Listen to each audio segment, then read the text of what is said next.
Ek groet u, dit is donderdag die 6de Maart. Kom ons lees, ons gesels oor ons wonderlike Bybel. Ons lees van 2 Timoteus 3 vers 16. Die hele skrif is deur God ingegee en is nuttig tot lering, tot weerlegging, tot regwysing, tot onderwysing in die geregtigheid. Dan vra ons hoe die Bybel ontstaan.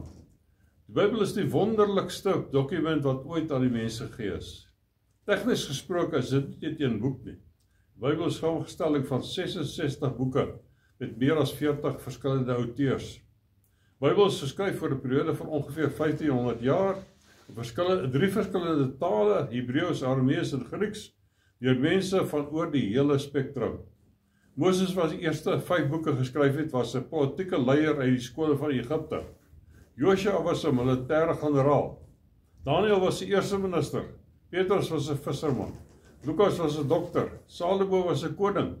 Matteus was 'n belastinggaarder en Paulus was 'n rabbi. Die Bybel is die mees ambisieuse letterkundige projek ooit.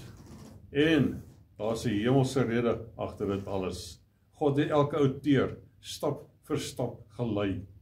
Hy het elke outeur toegelaat om sy eie skryfstyl te gebruik, maar hy het seker gemaak dat hy geskryf het presies wat God bedoel. God het elkeen van hulle geïnspireer om sy waarhede in hulle eie woorde te vertel, en so vertel hulle een groot verhaal.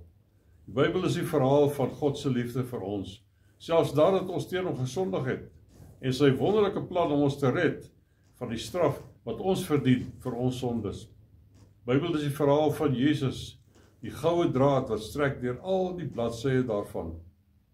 God se meesterplan van verlossing kan gesien word in hierdie wonderlike boek wat hy vir die wêreld gegee het. Mag die Here u seën. Amen.